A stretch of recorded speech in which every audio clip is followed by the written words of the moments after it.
باب الاحصار و فوت الحج۔ اب آگے حضرت مصنف رحمۃ اللہ علیہ احصار کے احکام اور حج کی فوت ہونے کے احکام بتا رہے۔ احصار کا معنی یہ ہے کہ دشمن کی وجہ سے یا اس طرح سے ویزے وغیرہ پر پابندی لگ کے یا ظالم وغیرہ آدمی کی وجہ سے جو کیا ہوتا قطور ہو، بادشاہ وغیرہ کوئی اور ہو، یا راستے وغیرہ کا امن کی وجہ سے وہ دشمن چاہے انسانی ہو یا حیوانی دشمن ہو، اس کی وجہ سے اگر کسی کو حج کا احرام یا عمرے کے احرام رکنے کے بعد رک نہ پڑے، وہ حج نہ کر سکے، عمرہ نہ کر سکے، نہ اسی کو کہتے ہیں احصار۔ احصار کے بعد پھر آدمی کو اختیار ہے نہ کیا کرے گا، حلال ہو جائے گا ذبح وغیرہ کر کے، پھر بعد میں اس کی قضا کرے گا، اسی کو کہتے ہیں احصار۔ محصر کا لفظ اس سے نکلا ہے۔ احناف حضرات کے نزدیک احصار دشمن کی وجہ سے بھی ہوتا ہے، مرض کی وجہ سے، بیماری کی وجہ سے، حکومت وقت کی وجہ سے، اگر کسی وجہ سے کیا کر دے، لوگوں کو بند کر دے، روک دے۔ اور حلال ہونے کا طریقہ یہ ہے نا کہ ہدی کو ہل میں کیا کر دے، بیچ دے، وہاں پر ذبح کیا جائے تو آدمی حلال ہو جائے گا، پھر قضا کر لے، آگے قضا لازم ہے۔ تو یہاں سے بیچ لیا، کسی کو کیا کر دے، خون کر لیا۔ پر شافعی حضرات کی نزدیک احصار جو صرف دشمن کی وجہ سے ہو سکتا ہے، جیسے حدیبیہ میں ہوا تھا دشمن کی وجہ سے، لیکن ہمارے نزدیک سب صورتوں میں ہے، کسی بھی طرح سے اگر احصار ہو جائے تو احصار ہوگا۔ اور یہ بہتر طریقے نا کہ جو کیا کرے، نیت وغیرہ احرام باندھنا چاہے نا تو اشتراط پہ احرام کر لے، کیا لجا پر بھی مجھے حبس یا احصار وغیرہ لازم آئے نا تو میں حلال ہو جاؤں گا۔ الفصل الاول عن ابن عباس رضی اللہ عنہ قال قد احصر رسول اللہ صلی اللہ علیہ وسلم امی حدیبیہ میں، پیغمبر صلی اللہ علیہ وسلم سر گئے تھے، حضرات بھی فحلق رسول سر کے بال کاٹ دی، ختم کی، وجامع نساء بیوی سے بھی ملے، ونحر ہدی و ہدی ذبح کی، ثم حتی اعتمر عاما قابل، پھر اندہ سال آنے والے سال کو عمرہ کیا۔ رواہ البخاری۔ وعن عبداللہ بن عمر رضی اللہ عنہ قول سے کہتے خرجنا مع رسول اللہ صلی اللہ علیہ وسلم، ہم پیغمبر صلی اللہ علیہ وسلم کے ساتھ عمرے کے لیے نکلے، فحال کفار قریش دون البیت، قریشی کافر حائل ہو گئے، عمرہ وغیرہ نہیں کرنے دے رہے تھے، فنحر النبی صلی اللہ علیہ وسلم ہدایہ، پیغمبر صلی اللہ علیہ وسلم نے جانوروں کو ذبح کیا، وحلق بال بھی منڈوائے، وقصر اصحاب و صحابہ حضرات نے کیا کر دی، تقصیر کی، یعنی بال کم کی۔ رواہ البخاری۔ عن المسور بن مخرمة قال سيكيت ان رسول الله صلی اللہ علیہ وسلم نحر قبل يحلق، حلق سے پہلے کیا کر دیا، نحر کیا، وامر اصحابه بذلك، صحابہ کو بھی حکم دیا حلال ہونے کے لیے۔ رواہ البخاری۔ عن المسور بن مخرمة قال سيكيت ان رسول الله صلی اللہ علیہ وسلم نحر قبل يحلق وامر اصحابه بذلك، رواه البخاری۔ وعن ابن عمر انه قال اليس حسبكم، کیا تمہارے لیے کافی نہیں ہے سنت رسول اللہ صلی اللہ علیہ وسلم، پیغمبر اسلام کا قول سنت، کہ ان حبس احدکم عن الحج، اگر تم میں سے عمرے وغیرہ حج سے کوئی محبوس ہو جائے، طاف بالبیت، بیت اللہ کا طواف کرے، وبصفا والمروہ، ثم حل من کل شیء، پھر وہ حج سے آگے حلال ہو جائے گا، حتی حج عاما قابلا، پھر اندہ سال کے لیے قضا کرے گا، ویہدی یا کہ ہدیہ کرے، ویصوم یا روزے رکھے، لم یجد ہدیہ، اگر ہدی کی طاقت وغیرہ نہ ہو یا نہ ملے۔ رواہ البخاری۔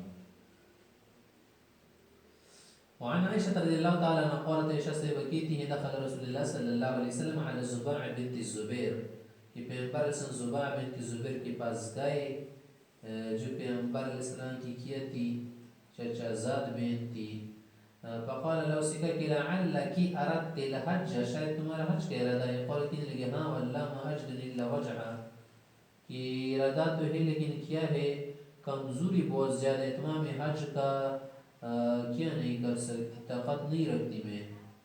فقال رسکا کہ حجی، حج کر، لیکن پہلے سے شرط لگا، وشتری تھی، شرط لگا، اور ایک کہ قولی اللہم محلی حیث حبستنی، جب پر مجھے حبس ہو جائے، احصار ہو جائے، بس وہاں پر میں حلال ہو جاؤں گی۔ متفق علیہ۔ پر ویسے کیا کرے آگے، ہدایہ وغیرہ بیچتے آدمی حلال ہو جائے گا، اور ہدی پہنچنے تک تاخیر کرنے کی پھر ضرورت نہیں رہے گی۔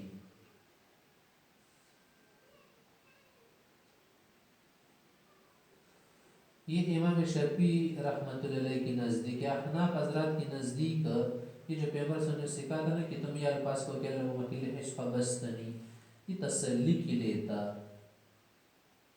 الفصل الثاني عن ابن عباس رضي الله عنه أن رسول الله صلى الله عليه وسلم أمر أصحابه أن يبدلوا الهدي الذي نحروا عام الحديبية بعمرة القضاء، کہ جو عمرہ قضاء میں تم لوگوں نے جانوروں کو ذبح کیا تھا نا، ہدی کو اس کی جگہ اور دو. رواه ابو داود وفيه قصة وفي سنده محمد بن اسحاق. وعن الحجاج بن عمر الانصاری قال قول رسول اللہ صلی اللہ علیہ وسلم، پیغمبر نے فرمایا من کسر، اگر کسی کی کچھ کوئی عضو اگر ٹوٹ جائے، عاری جائے، لنگڑا ہو جائے، فقد حل و حلال ہو جائے، علیہ الحج من قابل، اندر سال کیا کرے، حج کرے. معنی یہ ہے کہ احسار وغیرہ ہو جائے، عذر وغیرہ پیش ہو جائے نا، تو احسار جو صرف دشمن سے نہیں ہوتا، کسی اور وجہ سے بھی احسار ہو سکتا ہے. رواه الترمذي وابن النسائي وابن ماجه والدارمي وزاد ابو داود في رواية أخرى ومرض کی وجہ سے بھی احسار ہو سکتے. وقال الترمذي رحمه الله هذا حديث حسن وفي المصابيح ضعيف. وعن عبد الرحمن بن يعمر الدؤيلي قال سيبكيت سمعت النبي صلى الله عليه وسلم يقول الحج عرفة. هذا أصل ركن يعظم عرفة، هنا من أدرك عرفة ليلة جمع. مزربی کے رات کو اگر کسی کو عرفی کا حقوق ملے نہ قبل طلوع الفجر کے فقد ادرک الحج، فرض حج ہو جائے گا. جو سنت طریقے وغیرہ رہ جائے وہ الگ بات ہے. ایام من الثلاث ملا کے 3 دن ہیں. من تعجل بیومین، اگر کوئی پہلے دنوں میں کیا کرے رمی وغیرہ چیزیں کر لے فلا اسم علیہ اس پر گناہ نہیں. من تاخر، اگر کسی وجہ سے تاخیر ہو جائے فلا اسم علیہ اس پر بھی پکڑ نہیں ہے. رواه الترمذي وابو داود والنسائي وابن ماجه والدارمي وقال الترمذي بالله هذا حديث حسن صحيح. باب حرم مکہ حرسہ اللہ تعالی، مکی کی حرمت، تعظیم وغیرہ اور اس کا حرام ہو جانا، اللہ تعالیٰ اس کی حفاظت فرمائے، اسی کے متعلق احکام بیان کر رہے ہیں. الفصل الاول عن ابن عباس رضی اللہ عنہ قول، اسے آپ کہتے ہیں قول رسول اللہ صلی اللہ علیہ وسلم یوم فتح مکہ، فتح مکی کے دن فرمایا کہ لا ہجرت، کہ اب وہ ہجرت نہیں ہے نا جو کیا تھا شعار کا، ایمان کا شعار تھا، علامت تھی. لیکن جہاد نہیں، ہاں کہ جہاد نیت جاری ہے اور آدمی ہجرت بھی کر سکتا ہے، ہاں پہلی والی ہجرت اب نہیں ہے. وَإِذَا اسْتُنْفِرْتُمْ، اور جب تم سینہ پیر کا کہا جائے نا جہاد کے لیے خروج کا پن پیرو نکلا کر. وقال يوم فتح مکہ ان هذا البلد حرمه الله يوم خلق السماوات والارض، کہ اللہ نے اس کی حرمت کیا فرمائی ہے، بہت پہلے سے فرمائی کو حرم برحمت اللہ الى یوم القیامہ، قیامت تک اس کی حرمت ہوگی. ولم یحل، وانه لم يحل القتال فيه لاحد قبلی، کسی کے لیے بھی اس میں قتال کرنا جنگ کرنا حلال نہیں کیا گیا تھا. ولم يحل لي الا ساعة من نهار، اور میرے لیے بھی حلال نہیں، ہاں دن کی کچھ گھڑیوں میں میرے لیے حلال کی گئی تھی فتح مکی کے موقع پر کہ کچھ لوگوں کو قتل کیے گئے جیسے ابن خطال وغیرہ تھا. وہ حرام بحرمت اللہ الى یوم القیامہ، قیامت تک اس کی حرمت رہے گی، حلال نہیں گی. لا يعزل شوکۃ یا شوکہ، اس کے کانٹے کو نہیں کاٹا جائے گا اگرچہ تہذی وغیرہ اس سے ہو. ولا ينفر الصید، اس کی شکار کو نہیں بگایا جائے گا خام خسائے وغیرہ سے. ولا يلتقط لقطته الا من عرفها، اور اس کے لقطے کو نہیں اٹھائے گا ہوا موٹا سے جو تشکیل کرنے کے لیے اٹھائے. ولا يختار خلاها، گاس اگر اس کی نہیں اکاڑی جائے گی. فقال لباس نے کہا یا رسول اللہ اس خیر گاس کو ذرا مستثنا کر دو مشکنی کو. الا لسکر بینو لیقینہم، کہ ان کے جو کیا ہے لوہار ہے نا اس کو جلاتی بڑی وغیرہ میں اس طرح سے والی ہوئی تھی، گھروں کی چھتوں پر ڈالتے ہیں. فقال چلو الا لسکر مستثنا ہے متفق علیہ. فی روایت بریرہ لا یزد شجرها ولا يلتقط یا ولا يلتقط ساقطتها الا منشل، ہاں اعلان کرنے والا تعریف کرنے والا اٹھا سکتا ہے.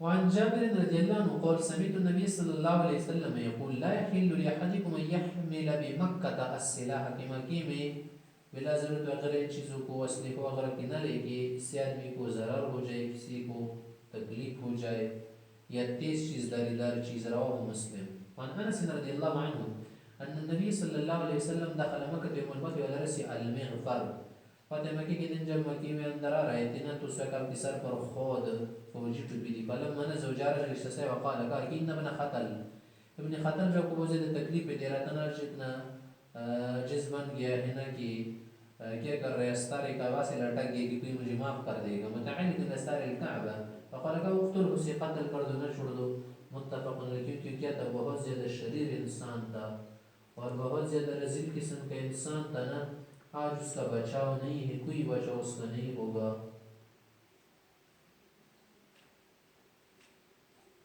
وعن جابر رضی اللہ عنہ ان رسول اللہ صلی اللہ علیہ وسلم دخل یوم فتح مکہ فتح مکہ کے دن اندر آئے علیہ امامۃ سودا بغیر احرام بغیر احرام کی آپ علیہ السلام نے کالی پگڑی باندھی تھی رواہ کالی پگڑی تھی رواہ مسلم شریف کی مختلف رنگ آپ سے ثابت تھے کالا رنگ سفید رنگ وغیرہ سب درست ہے. عن عائشہ رضی اللہ تعالی عنہ قالت قال رسول اللہ صلی اللہ علیہ وسلم پیغمبر صلی اللہ علیہ وسلم نے پیشگوئی بھی فرمائی تھی کہ یغزو جیش الکعبہ کہ لخکر آئے گا کعبہ پر حملہ کرنے کے لیے پیدا کرنا بھی بیدا من الارض جب زمین کی بیدا جگہ پر پہنچ جائیں گے نا جو ملکی سے قریب جگہ ہیں یقصب بیولہم آخر سب دس سے جائیں گے زمین میں خود میں نے کہا رسول کہ بیقصب بیولہم آخرہم وفیہم اسواقہم کہ کسی سب کو زمین میں دھسا جائے گا دسیں گے اور ادھر تو ان کی بیچ بازاریں ہوں گے اور ایسے لوگ بھی ہوں گے جو ان کے ساتھ شامل نہیں ہوں گے اس کام میں ومن لیس منہم قال فرمائے کہ سب اولہم آخرہم سب کو تو ختم کیا جائے گا ابرہا وغیرہ بھی ختم کیے گئے اور اس طرح سے وہ بھی ختم کیے جائیں گے سمع وسنہ علی نیت لیکن قیامت کے دن جو اٹھنا ہوگا نا حشر نشر و نیتوں کے مطابق ہوگا اعمال کے مطابق ہوگا متفق علیہ. خوش لکڑی کے ساتھ تر لکڑیاں بھی جلتی ہیں. عن ابي هريره رضي الله تعالى عنه قال قال رسول الله صلى الله عليه وسلم يخرب الكعبة ذو السويقتين من الحبشة کعبے مٹانے کے لیے اور ویران کرنے کے لیے ایک آدمی آئے گا جس کی پتلی پتلی پنڈلی ہوگی حبشی وغیرہ کا ہوگا متفق علیہ. وعن ابن عباس رضی اللہ عنہ النبی صلی اللہ علیہ وسلم قال پیغمبر علیہ السلام نے فرمایا کہ انی به اسود افحج یقلع حجرا حجرا ایک آدمی اس مکے کے ڈھانے کے لیے آئے گا بیت اللہ شریف کے ڈھانے کے لیے کیوں کیا ہوگا گویا میں دیکھ رہا ہوں نا اسے کیونکہ اس آدمی ہوگا اسودا کالا کا لوٹا ہوگا افحج ٹھیڑا ہوگا یقلع حجرا حجرا ایک ایک پتھر اس کے کیا کرے گا وہ کاٹ دے گا نکال دے گا ختم کر دے گا. رواه البخاری. الفصل الثانی عن علی بن امیہ قال فرماتی ان رسول اللہ صلی اللہ علیہ وسلم قال علیہ وسلم فرمایا احتکار الطعام فی الحرم الحاد فیہ حرم شریف میں کیا کرنا کھانے کی ذخیرہ اندوزی کرنا یہ بھی کیا ہے بدینی کی بات ہے. رواہ ابو داود. سب جگہوں پر احتکار حرام ہے حرم شریف میں کیا ہے اور زیادہ حرام ہے یعنی زندگاہ ہے حق سے میلان ہے باطل کی طرف غلط بات کی طرف.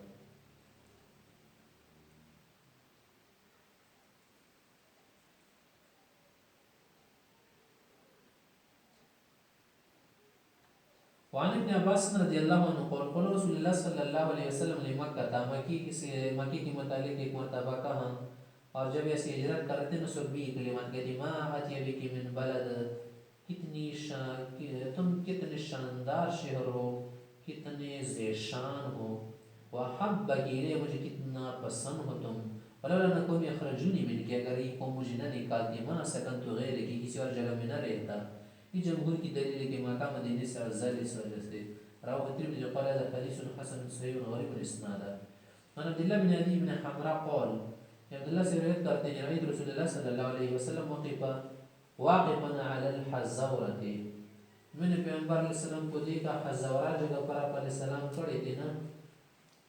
یہ حزورہ جگہ جو ہے نا ایک جو کیا ہے ٹیلا ہے مکی سے وہاں پر آپ علیہ السلام کھڑے تھے اور مکی سے خطاب کر رہے تھے. فقال واللہ انک لخیر ارض اللہ آپ اللہ کی سرزمین بہت بہترین سرزمین ہے. وحب ارض اللہ اللہ اور اللہ کو پسند بھی بہت ہے. ولو لم یخرجت من کہ اگر میں ایسے نہ نکالا جاتا جلوطن نہ کیا جاتا ما خرجت کبھی بھی ایسے نہ نکلتا. رواه الترمذی وابن ماجہ. پھر اللہ تعالیٰ نے مدینہ کو پسند بنے اس کے لیے وہاں پر آپ علیہ السلام مدفون ہو گئے تو اس لیے آپ علیہ السلام کی وجہ سے وہاں کو فضیلت ملی اور افضل ہو گیا. الفصل الثالث عن ابي شريح العنبي ابو شریع عدوی جو ہے نا اس نے عمر بن سعید سے کہا، عمر بن سعید کیا کر رہا تھا؟ لشکر بھیج رہا تھا. عمر بن سعید بن عاص اموی ہے، قریشی آدمی ہے، یہ مدینہ کا کیا تھا؟ امیر تھا، اور عبد الملک بن مروان کی طرف سے تھا، اور ابن زبیر رضی اللہ عنہ کے قتل وغیرہ کے لیے بھیجا تھا نا، اس وقت کی بات ہے. تو شریح نے اس سے کہا وہ یہ بس بوسا لشکر بھیجا تھا کہ لما کہتا کی طرف اذن لی ایھا الامیر احدثک قولا، کہ امیر مجھے اجازت دو، میں آپ کو ایک بات بتانا چاہتا ہوں، ایک حدیث. قام بھی رسول اللہ صلی اللہ علیہ وسلم الغد من یوم الفتح، کہ فتح مکی کے اگلے دن آپ علیہ السلام نے یہ بات کی تھی. سمعت ہو اذنائے، وہ بات میرے کان نے سنی تھی، وعاہ قلب میرے دل نے یاد کی ہے، وابصرت و عینائے میرے آنکھوں نے دیکھی ہے. حين تکلم بھی جب یہ بات کر رہے تھے. حمد اللہ اتنا علیہ حمد ثنا کرنے کے بعد ثم قال علیہ السلام نے فرمایا ان مکہ حرمها اللہ، کہ مکی کو اللہ تعالیٰ نے حرام بنایا ہے. ولم يحرمها الناس، لوگوں نے تو نہیں بنایا کہ لوگوں نے، یا ولم يحرمها الناس، لوگوں نے اسے حرام نہیں بنایا کہ اپنی طرف سے کسی نے بنایا ہو، بلکہ بامر الہی ہے. فلا يحل لامرئ يؤمن بالله واليوم الاخر ان يسفك بها دما، کسی بھی مسلمان کے لیے حلال نہیں کیا خون بہائے، ولا يزد بها شجرة، یا وہاں کا کوئی درخت وغیرہ کاٹ دے. فإن أحد ترخص بكتاب رسول اللہ صلی اللہ علیہ وسلم فيها، اگر کوئی یہ دلیل بنانا چاہے اور اس سے کیا کرے، خلا یا رخصت لینا چاہے کہ پیغمبر علیہ السلام نے تو لشکر کشی کی تھی اور اس میں انہوں قتل وغیرہ کافروں کو مار ڈالا تھا، تو اس سے اپنے لیے دلیل نہیں بنا سکتے، کیونکہ اس کے لیے صراحتاً اللہ تعالیٰ نے کچھ ٹائم کے لیے حلال کیا تھا، پھر سب کے لیے اس کی حرمت باقی رکھی گئی. وقول تم ان سے کہا کرو، وقول ان اللہ قد اذن لرسوله، کہ اللہ نے تو رسول صلی اللہ علیہ وسلم کی اجازت فرمائی تھی، کیونکہ اس وقت دار الحرب تھا. ولم يأذن لكم، تمہیں کہاں سے اجازت دی ہے؟ وانما اذن لی فيها ساعة من النهار، اور پیغمبر صلی اللہ علیہ وسلم فرما رہے کہ مجھے جو اجازت ملی ہے وہ بھی کچھ گھڑی کے لیے، کچھ ٹائم کے لیے. وقد عادت حرمتها اليوم كحرمة بالامس، آج اس کی حرمت کل کی طرح ہے. وليبلغ الشاهد الغائب، یہ بات ہر سنا آدمی کیا کرے، غائب کو سنائے. فقیل علیہ بشری سے کسی نے کہا کہ ما قال لك عمر، جب تم نے یہ بات عمر کو سنائی اس نے کیا کہا؟ اور اس نے کہا کہ قال انا اعلم بذلك منك يا ابا شریح، ابو شریح میں تجھ سے زیادہ جانتا ہوں، میں تو ان سے زیادہ اس بات کے متعلق واقف ہوں، اس لیے کہ ان الحرم لا يعيث عاصمیا ولا قارا بدم ولا قارا بخربا. اس نے یہ بات بنا دی کہ حرم شریف اس آدمی کو پناہ نہیں دیتا جو کیا ہو، سرکش ہو، عاصی ہو، جس نے خروج کیا ہو خلیفہ کے خلاف ہو. انہوں کیا کر رہے تھے؟ اپنے گمان سے کہہ رہے تھے عبد المالک کیا ہے، خلیفہ برحق ہے، اور عبداللہ وغیرہ کو کیا کر رہے تھے؟ بگوڑا سمجھ رہے تھے. ولا قارا بدم، یا باغنے والا ہو، خون وغیرہ کر کے باغی. ولا قارا بخربا، یہ تخریب کاری کرنے والا ہو، دہشتگر وغیرہ، آتنک پھیلانے والا. متفق علیہ. بالبخاری الخرب الخیانہ، یعنی خیانت مراد ہے. تو کیا کر رہے تھے؟ بس اپنے خیال سے چیزوں کو سمجھ رہے تھے کہ ہم حق پر ہیں. وہاں عیاش بن ابی ربیعہ المخزومی سے کہتے ہیں، عیاش بن ابی ربیعہ قول رسول اللہ صلی اللہ علیہ وسلم، پیغمبر علیہ الصلوۃ والسلام نے فرمایا کہ لا تزال هذه الامة بخير ما عظموا هذه الحرمة حق تعظيمها، جب تک لوگ صحیح عظمت حرمت کا پاس رکھیں گے نا، مکہ مکرمہ کو عزت دیں گے، توقیر کی نظر سے دیکھیں گے، اس کی تعظیم کریں گے، تو اس وقت تک خیر کے ساتھ رہیں گے، اللہ ان کو غالب رکھے گا. فَيَتَضَيِّعُ ذَلِكَ، جب یہ ضائع کریں گے نا، ہلاک ہو جائیں گے، اس کے بعد ضعیف ہو جائیں گے. رواه ابن ماجہ.